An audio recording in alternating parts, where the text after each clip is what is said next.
The Peloton Cross Training Series makes every workout personal. Peloton IQ helps you move smarter with personalized guidance based on your performance. Ready to lift heavier? Weight suggestions help you choose the right dumbbells, while form feedback perfects your posture and rep tracking keeps count. Get accurate, real-time support from your built-in personal coach. Work out confidently on the Cross Training Series. This episode of Phillies Therapy was executive produced by Adam D., Andrew C., Andrew G., Joe M., Mary R., and Owen S. Thank you all for your support. To learn more about how you can support Phillies Therapy, be an executive producer, or just join our community over on Discord, go to patreon.com/Phillies Therapy. All right, on to the show.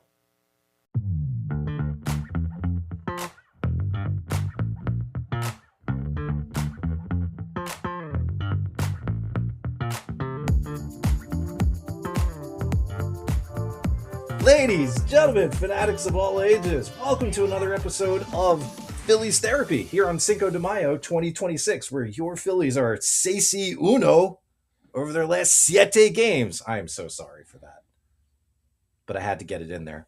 Look, I think just to start us all off, just to get things rolling, just to acknowledge the obvious, I am bowing at the altar of the front office's mystique and largesse because they knew that firing Rob Thompson and installing Don Mattingly here at a soft pillow point in the schedule was just the right thing to do. Can you detect the note of cynicism in my voice? No, look, it's nice that the Phillies are winning. They're winning in spite of themselves rather than because of themselves. That's sort of the mantra I've adopted for the last week or so. But wins are wins, and the Phillies are climbing their way back up toward 500. They're out of the cellar in the NL East. They're hopefully and ideally starting to leave the Mets in their rearview mirror as they ascend. They're gaining on the Marlins after taking 3 or 4 from them. They play the Giants, who did not look good. The team's a little bit of a mess. Look, they did what they needed to do here in the last week, and that is win some ball games. They're still having some difficulties on offense. They're still, for whatever reason, getting at least 1 or 2 bloop singles against them per game. That's down from like the 3 or 4 that we saw almost every game in April. They're still getting them, which is weird. Things about this team are not totally settled. We are not looking right now at a 95-96 win juggernaut awakening from its slumber. I don't think that's exactly what's happening here, but it is a baseball team that is starting to play better. And with the bar set as low as it was in April, I think that's all we can really ask for. And to talk about it, about how this team is getting itself right and starting to normalize in its own way, let me welcome in my co-host. He is, of course, the Phillies beat writer for The Athletic. He is Matt Gell. Matt, hello. How was your extended weekend with a wraparound series? Great. I was not in Miami, as we noted, so I was trying to follow along a little bit. A couple things stuck out, but, I think that they're totally normal right now in some ways, which is a weird thing to say because the Phillies are never normal. But never, ever. It just seems like everything is settled down. And, to your point, Paul, your sarcastic point. I don't necessarily think it's because of the manager situation, but I think more that, the rotation just feels like it settled everything down. And this is a team that was built on its rotation. And when the rotation is putting up zeros and going 6 innings and keeping the game close, everything just feels a little easier. It feels a little settled. And nothing is more true than, when Aaron Nola is even, 6 scoreless, and it never felt like it was really in peril. He did not walk a guy, did not give up an extra base hit in that 6th inning there where the Marlins did actually get a runner to third base on him. I thought my favorite pitch of the game, and I wrote a little bit about it at The Athletic, was that 2-2 changeup he threw to Otto Lopez that he fouled it off. Kind of a small thing, a silly thing. Maybe it's nothing, but it was a right-on-right changeup, which Aaron Nola really does not do. But he comes down and in. It's a strike. It's a really nice pitch. Lopez fights it off, and it just sets up that down and away curveball that Lopez just pounds into the ground. And Otto Lopez, who by the way is like, one of like 3 Marlins hitters in the top 20 in OPS in the league right now. Yeah. Which is interesting because I don't Plucky. necessarily think the Marlins are a great offensive team, but they have 3 really good performers so far to start the season. Otto Lopez, Xavier Edwards, Liam Hicks. And I that got Nola through 6 scoreless, and like, whatever. It was the Marlins, it was extra rest, it was whatever you want to call it. I know that they had been working on a lot of different things between Nola's starts, and he got an extra long break between starts, and he had a couple extra bullpen sessions. And the way it was described to me before the Phillies left for Miami was, they had to give him more pathways to get hitters out. And that doesn't mean new pitches, because Aaron Nola is not going to just pick up a new pitch right now. I think it just means new tricks, new sequences, different ways of thinking about how to get at hitters. Because I do think he became a little too predictable. And also, if he's behind in the count, it's very hard for Aaron Nola in year 12 to get back into the count without giving up hard contact and hoping that a defense that might be the worst in baseball catches it. So you look at the bright spots. I mean, I think everything just feels a little more settled. There's a couple things, Paul, that jump out. If we're looking at the last week, it just feels like everything is settled, right? Yeah, 6-1. They played 2 bad teams, it seems like. I mean, the Giants are a bad team. The Marlins are probably not a bad team. They're a mediocre team. 2 trends, though, Paul, that really haven't reversed yet, okay? In this last week, when the Phillies were 6-1, their 4 through 9 hitters with a 618 OPS that ranks 19th in the last week. Okay, 618 right-handed is 19th. Man, okay. You think that would be higher or lower? That feel a 618 combined OPS at 19th. I have a hard time believing there's 11 teams worse than that. But go on. There are in the last week, and I'm talking about hitters 4 through 9. Wow. Okay, then just take all right-handed hitters in the Phillies lineup in the last week. A 562 OPS, which ranks 27th in the last week. Ugh. So those are 2 trends we've been watching, right, for the whole season, because 1, the Phillies have not gotten a ton of production from their righty hitters, and 2, they haven't gotten a ton of production outside of the top 3 in the lineup. And those trends haven't necessarily reversed in the last week. A bunch of 1-run wins, capped by the 1-0 win. So yes, a lot of this is the rotation. A lot of it is the bullpen. I think some guys have stepped up, but how much does this last week change about how you feel now that you start digging a little deeper into some of this stuff, like other things that stick out to you that are like, oh no, like I think this is something I see coming around, or a trend I see changing. What does stick out? It is fun and interesting how the thing we've been talking about approaching does feel like, in my mind, it's starting to crystallize some things, and we are into May. We're approaching the second week of May. We're finishing up the first week of May. And I'm starting to feel a little bit more confident in what I'm seeing. And that comes in a couple of different forms, right? The first is that seeing a fewer of those ridiculous bloops that April came to be defined as, dropping or happening at all.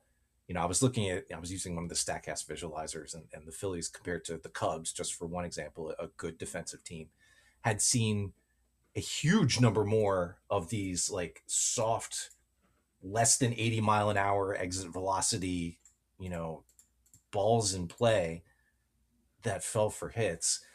The percentage, it was like a double-digit percentage difference, both in the opportunities that the defense had before them for those balls in play and the ones that were dropping in.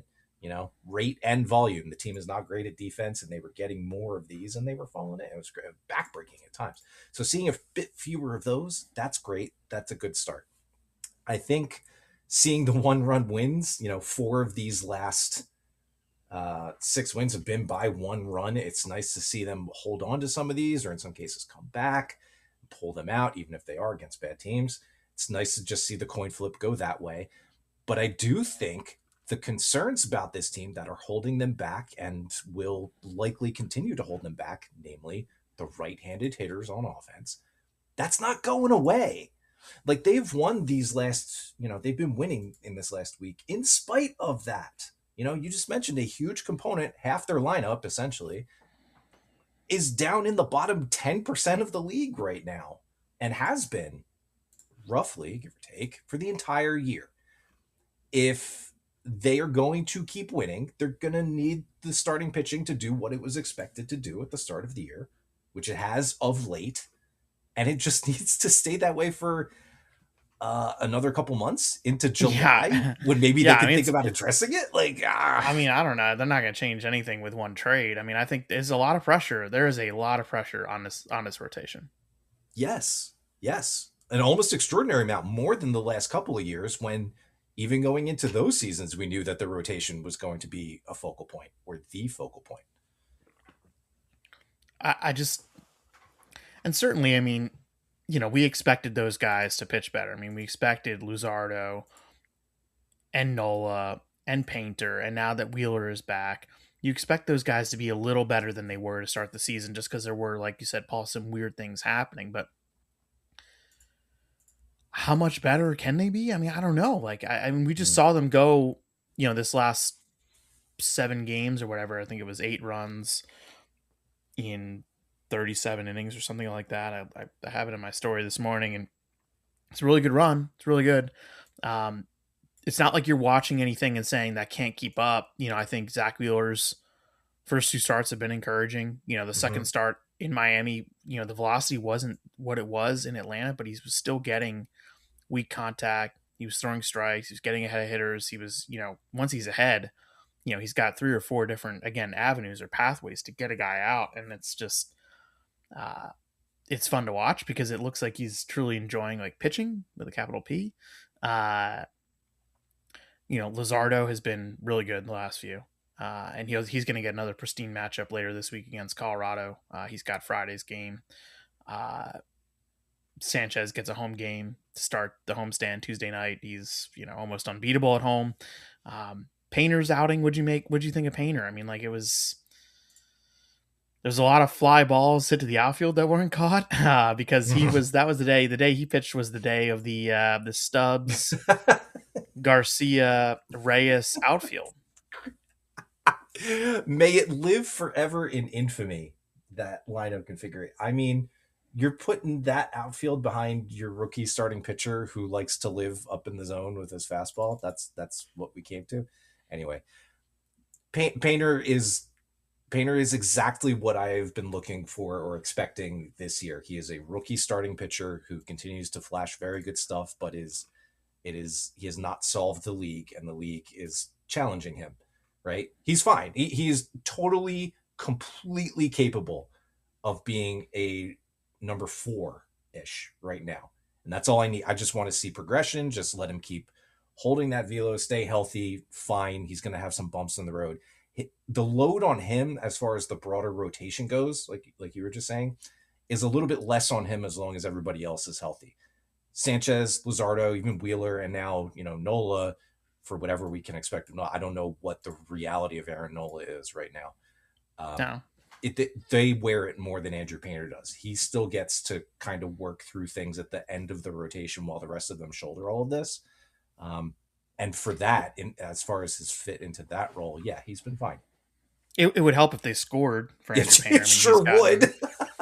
He's gotten 8 runs in his last 4 starts total. Phillies, that's how many runs the Phillies have scored in Painter's last 4 starts. And so it is harder for a rookie to be either pitching, in a tie game or behind. Certainly doesn't help. But I did promise this. I teased this on the Discord last week. I wanted to, in honor of that Stubbs, Garcia, Reyes outfield, which it might be the worst outfield they fielded in the last 10 years. Oof. I think I found one that's worse. What would you do if your online store converted 36% more shoppers? You could take 36% more vacation. Another pina colada? Yes, please. Open a new retail location with 36% more square feet. Fantastic. Hire 36% more help. You're hired and you're hired. Shopify has the world's best converting checkout, up to 36% better than other e-commerce platforms. What you do with those extra sales is up to you. Switch to Shopify today at shopify.com/listen and get a $1 trial. Shopify.com/listen. Here's a shift worth noting. Better healthcare is care that meets patients where they are. United Health Group is bringing it directly to living rooms. This is a win for patients managing chronic conditions. And here's the interesting thing. By closing those care gaps, administering in-home exams, and identifying risks earlier, more diseases can be prevented and patient outcomes can improve. In 2025 alone, United Health Group patients received over 19 million home visits. Learn more at unitedhealthgroup.com/commitment. At Nature's Bounty, the belief is simple. You already have a brilliant body. Supplements just help support your journey. For over 50 years, Nature's Bounty has offered vitamins and supplements to help you eat, sleep, thrive, repeat. From magnesium glycinate for heart and muscle support to hair growth capsules for fuller, thicker hair. And probiotics with 20 billion live cultures for digestion. Nature's Bounty. It's in your nature to thrive. Learn more at naturesbounty.com. These statements have not been evaluated by the Food and Drug Administration. These products are not intended to diagnose, treat, cure, or prevent any disease. From sauce to dust to nuggets, it's Taco Bell's new Diablo Dusted Crispy Chicken Nuggets. Are they mild? If they were mild, they'd have to change the name to Little Rascal Nuggets or Minor Nuisance Nuggets. Definitely Diablo. New Diablo Dusted Crispy Chicken Nuggets. A brand new classic. Only at Taco Bell. At participating U.S. Taco Bell locations for a limited time and while supplies last. I mean, I have a couple nominees, and I want to see. Oh, okay. Where you land on this. I am genuinely excited for this. I can't wait. Okay, my first nominee is the most recent one, and that was in September 27th, 2023. And I don't know if this was after a clinch or not. It might have been. But it was Jake Cave, Johan Rojas, Christian Pache. Okay. At the very least, you've got some defense. This is a nominee. I'm not saying it was worse. It's my first nominee. Okay. Yep. September 13th, 2020. Andrew McCutchen, Ronald Torreyes, Kyle Garlick. Oh, it's breathtaking. Torreyes in center field. It's exquisite. Exquisite. Okay. Now we're going back to 2019, August 23rd. Okay. Corey Dickerson, Scott Kingery, Adam Hazley. Oh. Hazley was a first rounder. Kingery, I mean, there's some talent there. It's definitely better, I still think, than the Stubbs Garcia Reyes one, but that's up there. That is. That's okay. Now these are we got to go way back, I think, to top. I'm just looking at the last 10 years since 2016. Yeah. So 11 years really. But the last decade. So these are the two that I think come closest to being worse than what the Phillies fielded over the weekend in that one game. Okay. Right. August 20th, 2017. Okay. Pedro Floriman, Nick Williams, Cam Perkins. Wow. I forgot that they played Nick Williams in center. So did I. Wow. I would love to go back and watch some of that because I cannot even imagine. Wow. Cam Perkins. This next one, that wasn't an adventure. Yeah. This next one is this is the worst one they fielded in the last. Okay. This is again just starting outfields. I'm not talking about. There's been plenty of games where they getting blown out or whatever, and you have these combos late in the game that are horrendous. I'm talking about a starting outfield. This to me is worse than what the Phillies put out there the other day. Okay. June 6th, 2016. Right in the middle of a year. Okay. Tyler Goodell, Peter Borges, Jimmy Paredes. Oh man. Oof. Is that worse than what? Do you think that's worse? It's got to be, right? Maybe not. Stubbs Garcia Reyes is that was something. Yeah, I don't know. It's those are a lot of really good contenders. I just Garrett. I'm willing to take if anyone's got anyone else. Please reach out because I went through it in a very unscientific way. So it reminds me of a few years ago when we went through our all drought team and asked for nominees or different positions, who best represented the playoff drought to everybody, and just hearing those combinations of names, all of the guys who have just been peppered in. A lot of those guys were just, to phrase this in the kindest way possible, not successful with the Phillies. But you see how far back this line goes of the outfield just being a lot of, for a couple of years there, it was worse than a void. Like just cycling through all these guys. It wasn't quite the San Francisco Giants, but that endless string of different left fielders to start the year. Remember that? Like it continues, and it was on display over the weekend. Garrett Stubbs in left field. What? Now, of course, that they got to the outfield because right, their two center fielders were both unavailable with a bruised arm, a migraine, etc. But Yes. Paul, I mean, it just puts into clearer focus like how precarious some of this construction is, and so I started looking at this, and I don't know where if you fall where I do. Mm-hmm. I wrote a little bit about this today at the Athletic, but like it feels like. Okay, so right now they're 20th in the majors in OPS from outfielders. Okay. Whatever, right? It's about where they were last year, basically the same thing. But it feels like a group that is like the sum is not greater than its parts right now, because the parts on their own, like if you start dissecting it, okay, Brandon Marsh, he's got a 919 OPS against righties. He's been fine in left field. He's a better left fielder than he is center fielder. I think we all agree on that. He's been really productive in the times that he's facing right-handed pitching. Yeah. Justin Crawford, he has struggled in center. I don't think he's the worst defensive outfielder in baseball, which is what DRS has him as right now. I don't think those metrics. He hasn't passed the eye test all the time. I also don't think he's the worst center fielder in baseball. I need to go watch some other center fielders who look like the worst in baseball, I guess, to be sure about that. But he's mostly held his own at the plate. He's gotten the ball off the ground a little more of late. He's been fine, right? Fine. Yeah. And then like Adolis Garcia in right field, he's hitting the ball harder than he ever has in his career. He is walking it at a higher rate than he has in 3 years. Mm-hmm. He is not swinging wildly out of the zone all the time. He seems to be more under control. He's been really good defensively in right field, but for some reason, right, when you put this all together, it doesn't feel like not even like a good outfield. It feels like a below average outfield. Like, why am I wrong? Like, what's your feeling? Like, cause you take it piece by piece and you're like, yeah, like this is okay. It's okay. But the sum is just it's not okay. Yeah. It's an excellent viewpoint because when you detail it like that, the starting components of the outfield should be yielding a little bit more, especially in this run environment, this environment of offense where, an OPS in the 610s from a unit is like smack dab in the middle of the league.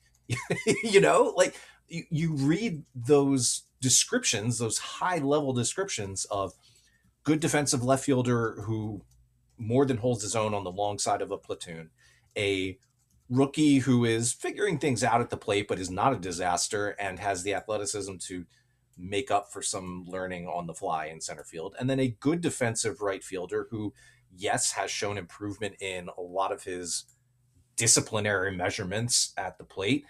It's just yet to really pay off in terms of actual results. He feels like a guy to me who's about to get hot.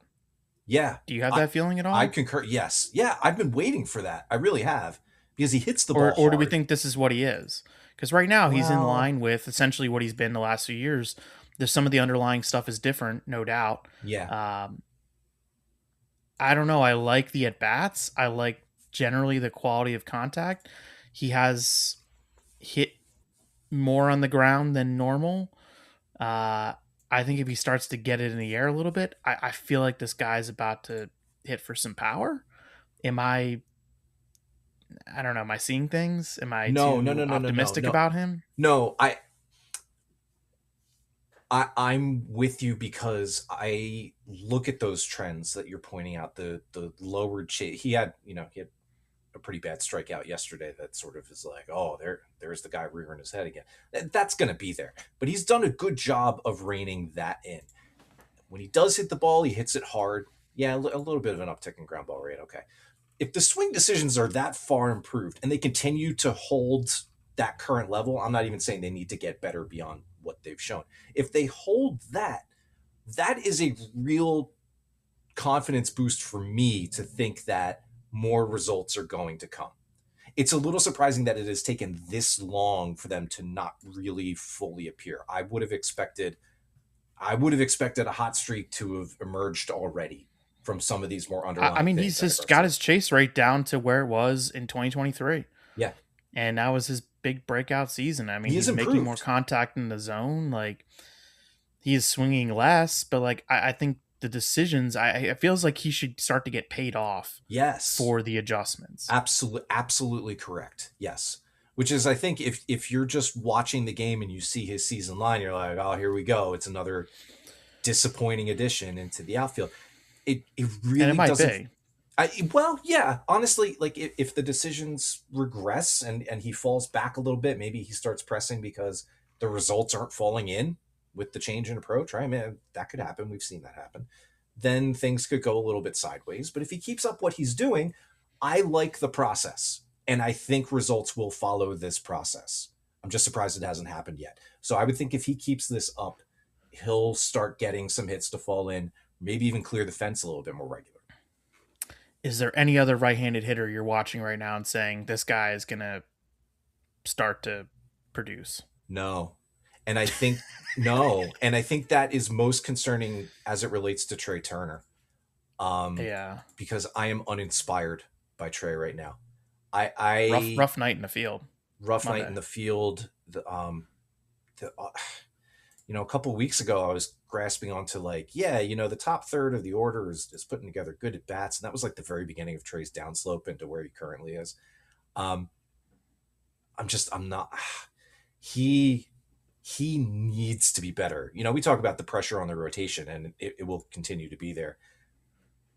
Schwarber is fine. I know he struck out 8 straight times after that big doubleheader. Amazing job by you. I'm sitting there like, oh, of course, here we go. One Amazing. thing I'm proud of this little thing I pinpointed, then immediately falls into the toilet. Bryce Harper is fine. I think fine. He's more than fine right now. Yeah. Bryce Harper. By the way, I looked this up. I was curious.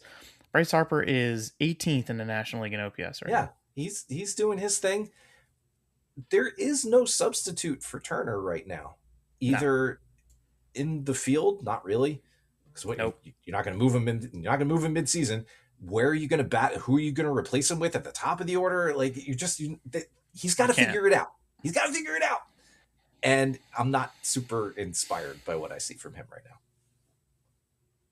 now. Who figures it out first?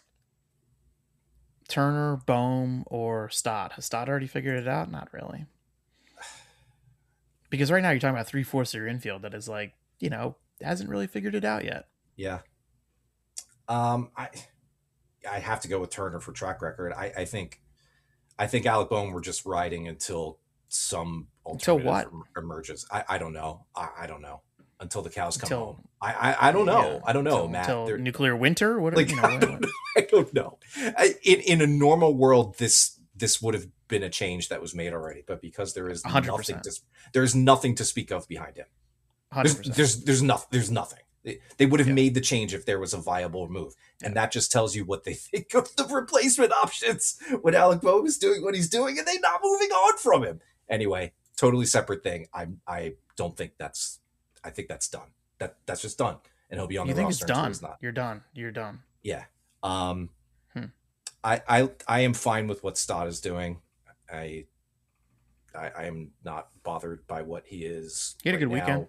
Yeah, and where he's hitting and all that stuff. He continues to play great second base. I'm not worried about him. I think he's fine for what he is. Turner needs to figure it out. He needs to figure it out soon.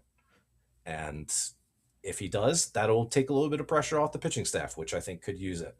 They're getting that back in a different form of pressure relief in the form of Joan Duran getting activated today. We back. On Tuesday.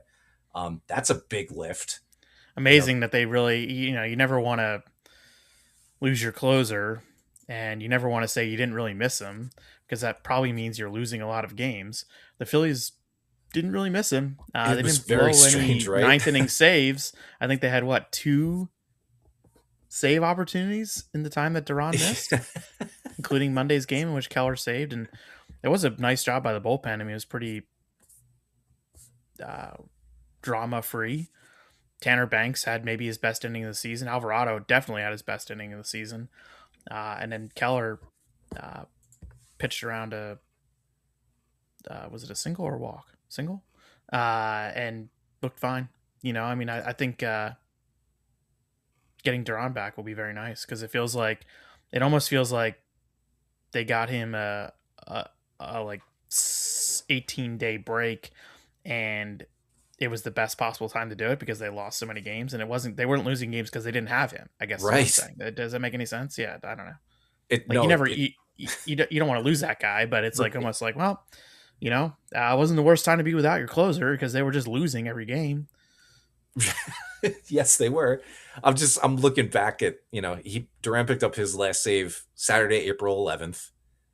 And in the interim, the Phillies had 6 saves picked up against them. Paul Sewald, Robert Suarez had 3 of them. Raisel Iglesias, Caleb Thielbar. They had no other Phillies pitcher recorded a save between April 11th and May the 1st when Keller picked up the first of his 2 this month. The first, and it wasn't even that there were blown ones. I mean, they didn't take any leads into the ninth. No, they just Hallmark Cards presents Mother's Day at Walgreens. Celebrate every mother figure in your life with a Hallmark card at Walgreens. Show how much she means to you and how deeply she's loved. A Hallmark card is the perfect way to say thank you for all she does. Don't forget, Mother's Day is Sunday, May 10th. Visit Walgreens today to find the perfect Hallmark Mother's Day card and make her feel truly special. Mother's Day means Hallmark cards at Walgreens. Here's a shift worth noting. Better healthcare is care that meets patients where they are. United Health Group is bringing it directly to living rooms. This is a win for patients managing chronic conditions. And here's the interesting thing. By closing those care gaps, administering in-home exams, and identifying risks earlier, more diseases can be prevented and patient outcomes can improve. In 2025 alone, United Health Group patients received over 19 million home visits. Learn more at unitedhealthgroup.com/commitment. At Nature's Bounty, the belief is simple. You already have a brilliant body. Supplements just help support your journey. For over 50 years, Nature's Bounty has offered vitamins and supplements to help you eat, sleep, thrive, repeat. From magnesium glycinate for heart and muscle support to hair growth capsules for fuller, thicker hair. And probiotics with 20 billion live cultures for digestion. Nature's Bounty. It's in your nature to thrive. Learn more at naturesbounty.com. These statements have not been evaluated by the Food and Drug Administration. These products are not intended to diagnose, treat, cure, or prevent any disease. From sauce to dust to nuggets, it's Taco Bell's new Diablo Dusted Crispy Chicken Nuggets. Are they mild? If they were mild, they'd have to change the name to Little Rascal Nuggets or Minor Nuisance Nuggets. Definitely Diablo. New Diablo Dusted Crispy Chicken Nuggets. A brand new classic. Only at Taco Bell. At participating U.S. Taco Bell locations for a limited time and while supplies last.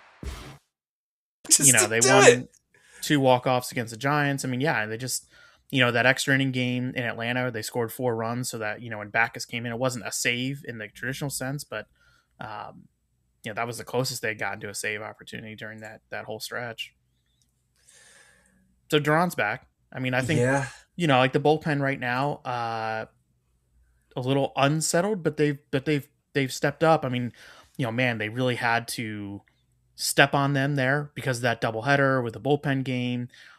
They got through Friday in Miami, using their high leverage guys, and then Saturday and Sunday they were able to kind of just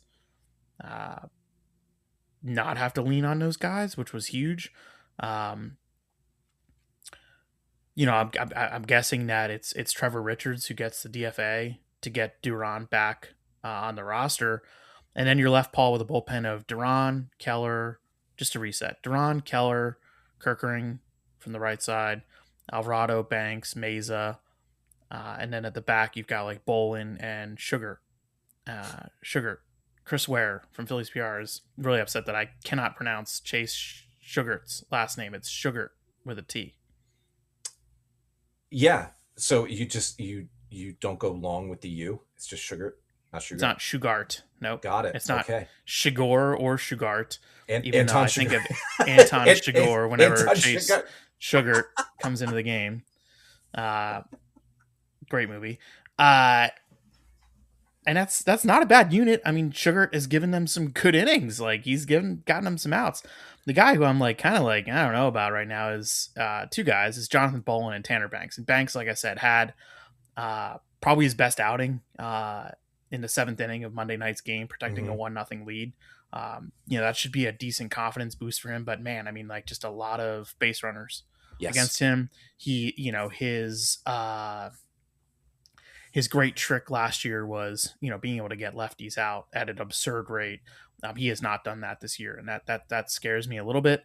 Kyle Backus, before he had the elbow injury, and it doesn't seem like it's too serious. We'll see about that. That's good. Okay. Before the elbow inflammation, Backus had essentially jumped Banks on the depth chart. Not essentially, he had. I think they were prepared to give Banks' spots to Backus. So, big outing for Banks, I think. Bolin, I don't know. Not impressed. No, not for a guy they expected to, hold down some higher-ish leverage spots, 6th, 7th inning lead. That's no, but I mean, the flip side of that is that Keller and Kerkering, I think, have been good. I know Keller has been shaky at times. Keller's fine. He seems like he's come down a little bit from the high of last year. Some things have dropped a little, but he's definitely competent and capable. Like, I feel fine watching him come in. He's just not been a shutdown guy necessarily. Yeah, and I think Kerkering's been really good of late. Just more strikes, better quality, quicker innings. Which is not necessarily a staple of Orion Kerkering's last few seasons. So I think he's got some confidence right now. So I think overall, like, the pitching staff is in a really, really good spot right now. And that's after, a taxing doubleheader and then after, a long stretch for weeks of their starters, failing to get into the 5th and 6th inning of games. Yeah. So everything we're saying about the lineup and the offense and the outfield and all this stuff, the infield, like all these little potholes we're looking at, it's the opposite of the pitching staff right now. And so if that's the case, then so be it for now. You're going to need the position player group to pick you up for sure. But right now, if the pitchers have got to carry them, that's fine. It's better than none of the units doing anything at the same time, which is what happened during that 10-game losing streak. Yeah. Yeah. I think broadly speaking, now we have reached a point where we are seeing this team level off, to stabilize, to really start to take the form of maybe what it will be for the rest of the year. They're not lose 10 games in a row bad, but also now they're probably not a mid-90s win ceiling anymore. It will take a lot of work to get back up until there. Right. And not until everything is firing. And right now it's not. The lineup is not firing. Yeah. And that could be the thing that holds them back.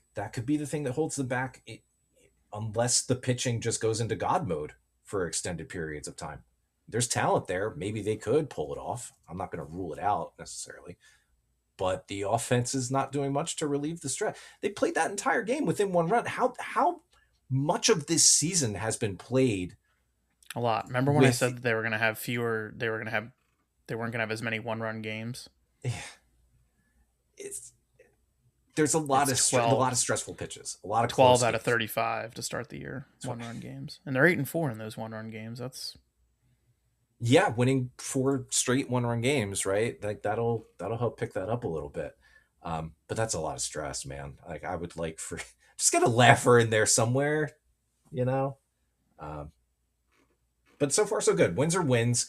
Things have leveled off into what feels like a more of a sane position, which is nice. I don't feel like I need to pull out my hair watching all the bloops compounded with the bad defense and the half the lineup that is missing on any given night.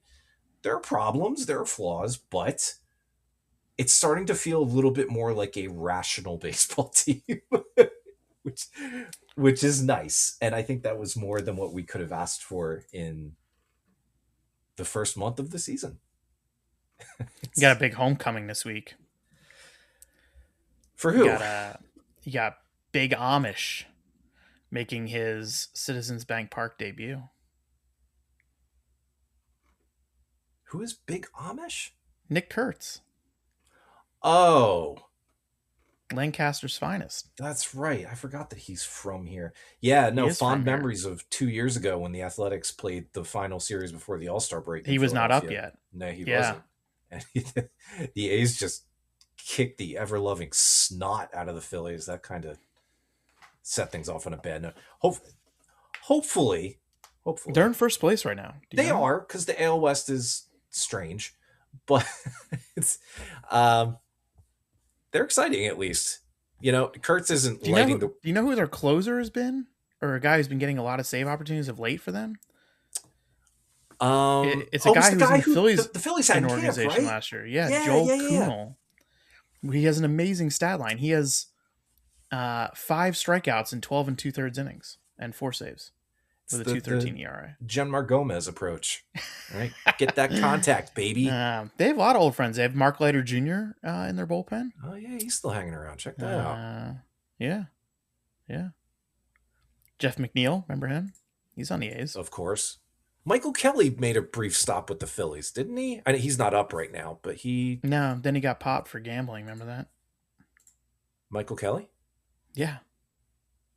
Oh, is that what happened? Yeah. They got my boy Hoagie Harris in the bullpen, too. He's pitched 19 games this year. My God. It's a lot of games. They have a good team. They have a weird team, though. Just like the Phillies, they only have 3 regulars who have an OPS plus over 100 right now. It's very top-heavy. And one of them, Langoliers, just had a baby. They traded for Jonah Heim. Did you see that? I did. Yes, picked up catch Jonah for the A's Braves tonight. Yes. But Nick Kurtz has been, otherworldly. But they haven't hit as many home runs, I guess, as I thought they would. They only have 2 more homers than the Phillies do as a team. Yeah, and a lot of that is Langoliers. Weird, right? Rooker is off to a rough start. He got hurt also. Butler is off to a horrendous start. They're tough. They're a tough team. I like them. I mean, obviously they have so many young hitters that we saw it, like you said, Paul, 2 years ago. Dangerous lineup, but their pitching is, pretty suspect, and we'll see. I mean, they'll get Luis Severino, Jeff Springs, who's a lefty, and then JT Ginn, who I know nothing about. He's a first rounder. I'm excited to get a look at Carlos Cortez, who he won player of the month or week or whatever, something. And I was like, Carlos Cortez. And he was a minor league journeyman. And last year he had a couple good weeks. And this year he's playing a little more, it seems like. Yeah. He's going to turn 29 at the end of June. And, in the first month of his playing time, he's hitting almost 400. He's walked 8 times to 7 strikeouts. He's got a 1092 OPS. Like, what? Okay. Go off, King. I mean, I should know more about the A's, but I really don't. Again, it's the AL West. It's fine. It's not quite the AL Central, but it's fine. They only have 1 lefty in the bullpen. I wonder if they'll make a different move before then. But it is Hogan Harris, who I accidentally called Hoagie Harris 2 years ago in a tweet, and autocorrect. I mean, if he ever finds his way onto this team, that is his name legally. Hoagie Harris. It will be changed to that. Legally. So, and then the Rockies, and then they go to Boston after that. I mean, this is, again, still a prolonged soft-ish spot for this team. I mean, You're coming home with a little bit of momentum, even if it doesn't feel like you're totally clicking yet. You've won 6 out of your last 7 games. It's going to be a really nice night, a little warm Tuesday night. Feels like things are turning a little bit. They still have the worst run differential in baseball, just barely. 1 run worse than the Baltimore Orioles, which is wow. The Orioles have the same record now as the Phillies. How about that? Yeah, the Orioles. The league is in a weird spot right now because every team in the NL Central has a winning record, and I don't know. Very weird. The American League sucks. Does the American League suck? The American League has 3 teams with a winning record in the entire league. What the hell is going on here? Yeah. I don't know. I'm Weird. really mad that the Cardinals are off to the start they're off to because of course they are. We'll see about that. It's so irritating. I know their pitching is not great. Outside of Riley O'Brien, who's having a nice little emergence, that's almost it. You thinking about the Cardinals a lot. Why are you thinking about the Cardinals so much? I was looking at the NL Central because of that point you just made about how every team is over 500. And I was mentally clocking how far back the Phillies currently sit in early playoff positioning, right? Like of the last wild card. And my eyes fell to the Cardinals, who are sitting at 21-14, 6 games ahead of the Phillies. They're not the next team the Phillies would be chasing, but I just look at that and I got thrown off by, like, of course, I expected the Cardinals to be quite bad this year. And of course, they're 21-14. All right, that aside, yes, let's narrow the focus a little bit. Athletics in Colorado at home, where the Phillies have been suspect. Terrible. In a weird change, a weird role reversal. This is a chance to get right. It's still lesser competition. It's not the Braves or Cubs for a little bit. A chance to keep gaining ground. You know, by the weekend, this team could be in second place in the National League East, because the East is raise the banner. Boy, I'll tell you. Second place, 16-19, a tie between Miami and Washington. Everybody saw that coming. But cynicism and sarcasm aside, the Phillies have started to pile up the wins. They do look like they are coming back to some sense of normalcy. The flaws on offense remain, but they are getting reinforcements in the bullpen and Jhoan Duran to help things out there. The rotation is looking like it's coming back into form nicely. It's great to have Zack Wheeler back. It's nice to see Andrew Painter continue to improve. It was great to see Aaron Nola put up zeros over the weekend. There are good things. There are things to be encouraged about. The Phillies still have work to do, but they at least look like they're on the right path. And boy, does it feel nice to say that and mean it. So we'll look forward to 2 more series at home this week. Hopefully the weather cooperates. I think we've got some rain in the forecast for mid to late week. We'll see. I don't know if that'll affect anything, but right now the Phillies will just keep on rolling and hopefully keep on piling up those wins. Thank you, everybody, for listening. If you'd like more, you can become a supporter of the show. Patreon.com/Phillies Therapy. We've got all sorts of goodies, a very active Discord server and community, all sorts of assorted things that come along with it. You can learn more about it on Patreon itself. Even if you don't do that, thank you so much for listening. We're always so grateful for all of you out there who listen and support the show in every way that you do. This has been Phillies Therapy, part of the Believe Podcast Network. For Matt, I am Paul, and we will talk to you all again soon.